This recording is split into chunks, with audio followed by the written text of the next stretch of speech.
이재명 대표는 언제나 제 기대를 저버리지 않는 분이십니다.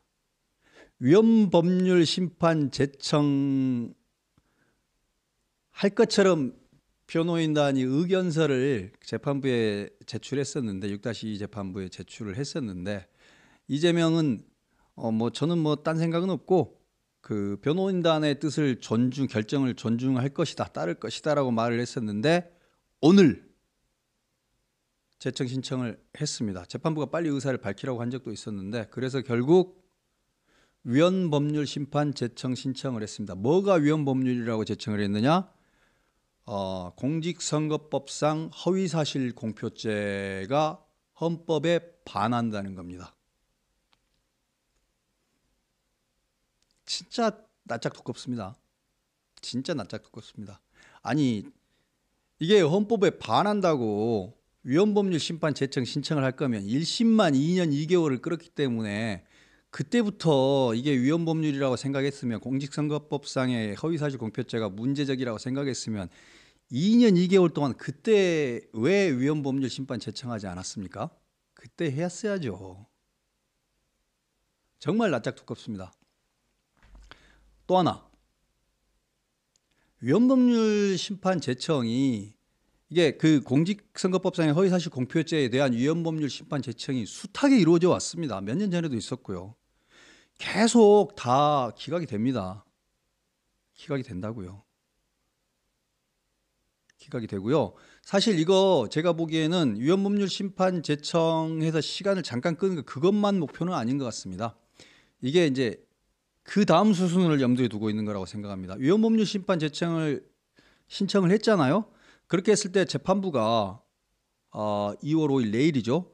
내일 재판정에서 내일 이제 기일입니다. 내일이 첫 번째 공판 기일인데 내일 재판부가 뭐라고 말을 하겠죠. 아마도 이유가 없어서 위헌법률 심판 제청 신청을 받아들일 수 없습니다라고 기각해버릴 가능성이 저는 크다고 생각합니다.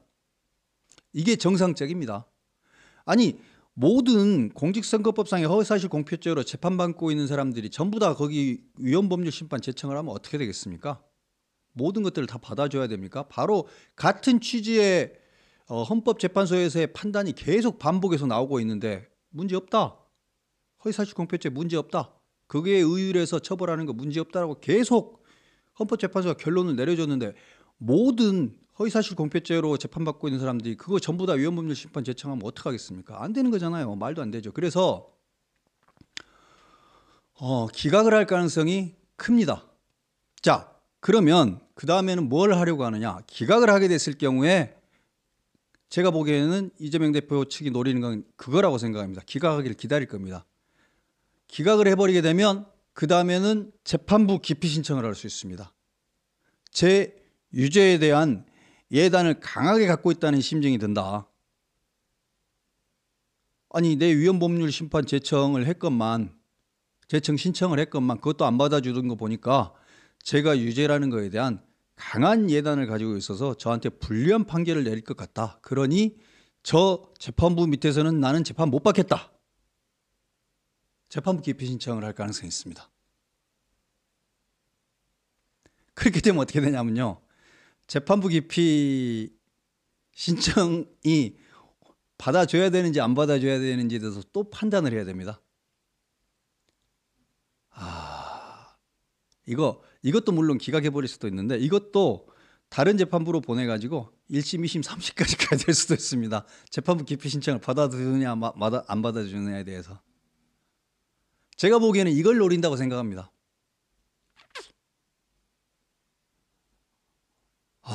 이걸 노린다고 생각하고요. 이걸 노리는데 제가 이걸 노리더라도 물론 재판부가 강한 의지를 가지고 이것까지도 기각을 해버릴 수 있다고 생각합니다. 그만큼의 배짱이 있는지는 모르겠습니다만 대한민국에서 지금 제일 강한 권력을 가지고 있는 사람이 위헌법률 심판 제청을 신청을 한 것도 안 받아줬고 그래서 이거 재판부 기피 신청을 내는데 그것도 안 받아줘 버렸을 때 대한민국의 수많은 개딸의 표적이 될 거잖아요. 그 재판부가. 그거를 할 만한 강단이 있는지는 모르겠습니다만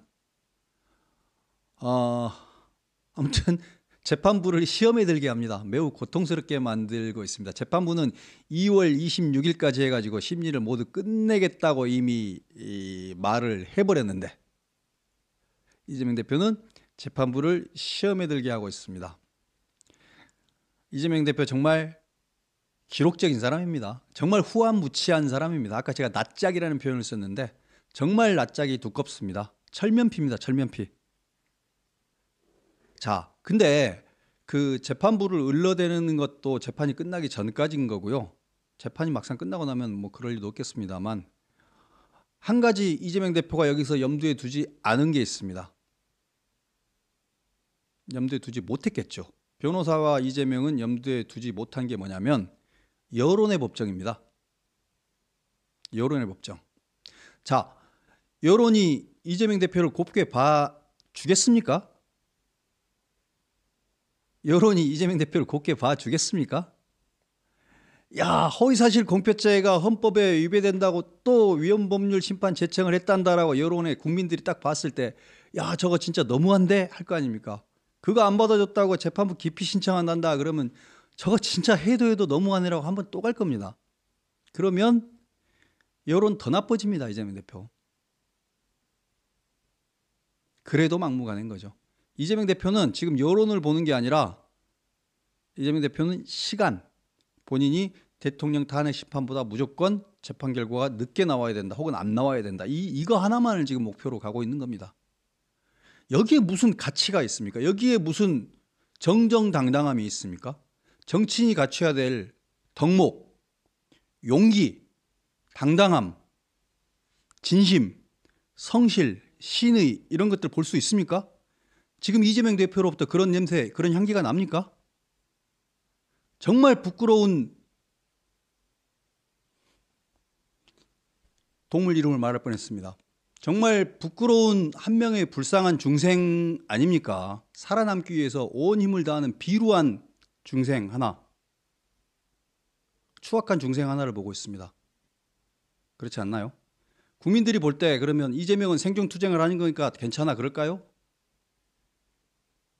저는 이재명 대표가 재판부 기피 신청을 해가지고 시간을 1, 2주일 정도라도 뭐 더 끌 수 있을지는 모르겠지만 대신 여론조사에서 5%를 더 떨어질 거라고 생각합니다. 즉 앞으로 이제 대통령 후보로서 거의 매우 위태위태한 그 정도 여론까지 떨어질 수 있다고 생각합니다.